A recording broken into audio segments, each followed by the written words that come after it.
आणि आताची आणखी एक मोठी बातमी, आताच्या घडीची वर्षा बंगल्यावरील ही सगळ्यात मोठी बातमी। देवेंद्र फडणवीस आणि एकनाथ शिंदे यांच्यामध्ये आता सध्या बैठक सुरू आहे।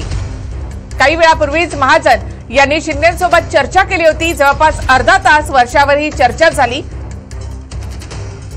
ते एकत्र आता चर्चेला आलेले आहेत। चर्चेची जी काही कोंडी झाली होती ती फुटलेली आहे असं एकंदरीत दिसतंय। म्हणजे देवेंद्र फडणवीस वर्षावरती दाखल झालेली आहे का? आणि गृह मंत्रालय देण्यास तयार झालंय का भाजप, किंवा एक खात्यामध्ये 2 मंत्री असा फॉर्म्युला ठरतोय?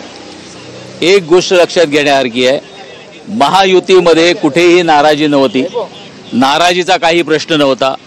मुख्यमंत्र्यांना आपण मगाशी हॉस्पिटलमध्ये गेले ते आपल्यापैकी पुष्कळ माध्यमाचे प्रतिनिधी तिकडे होते, तुम्ही बघितलेलं आहे।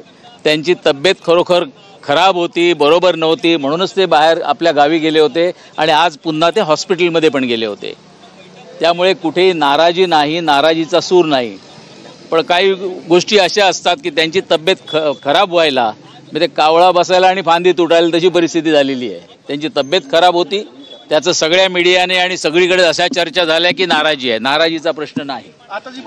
दुसरी गोष्ट आहे की जी महायुतीसाठी या महाराष्ट्रातल्या जनतेने जे भरभरून एवढं त्यांना मतदान केलं आणि डोक्यावर महायुतीला घेतलंय, त्याप्रमाणेच येणारा कार्यक्रम पण तसाच महान होणार आहे आणि तो कार्यक्रम होणार आहे। त्याच्यामध्ये शिवसेना त्याच पद्धतीने आपल्या पद्धतीने त्याच्यामध्ये उतरणार आहे। गृहमंत्र्यांच्या नेत्यांमध्ये बैठक होत नव्हती, ती आता प्रत्यक्ष बैठक होत आहे। देवेंद्र फडणवीस हे वर्षा निवासस्थानी आलेले आहेत। नेमक्या या बैठकीमध्ये सगळं जे काही चर्चेचं गुऱ्हाळ अडकलं होतं ते आता पुन्हा सुरू झालंय का? कारण मंत्रिमंडळ विस्तारासंदर्भात काहीशा मागण्या शिवसेनेकडून आग्रही केल्या जातात।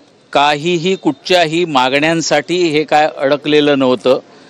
गिरीश महाजन हे कालही ठाण्याला येऊन भेटले होते, आजही मगाशी अर्ध्या तासापूर्वी येऊन भेटलेले आहेत आणि आता देवेंद्र फडणवीस उपमुख्यमंत्री हे पण साहेबांना भेटायला आलेले आहेत। राहिली एक गोष्ट एक आमच्याकडनं सांगण्यासारखी जी असेल ती साहजिक आहे, ज्या मंत्र्यांचं चारित्र्य चांगलं आहे, भ्रष्टाचारी नाही आहेत, कुठचाही त्यांच्यावर डाग नाही आहे, अशा पद्धतीच्याच लोकांना पुन्हा कंटिन्यू करावं अशी एक त्याच्यातनं विचारधारा निघालेली आहे।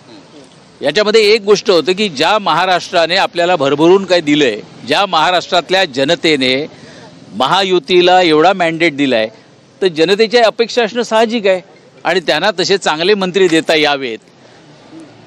अभ्यासू, काम करणारे, एक्सपिरियन्स, काम केलेलं आहे, पुढे भविष्यात महाराष्ट्राला आणखीन पुढे घेऊन जाऊ शकतात, अशा पद्धतीची माणसं दिली जावीत, अशा पद्धतीचा प्रयत्न चालू आहे। त्याच्यामुळे नाराजी कुठे नाही।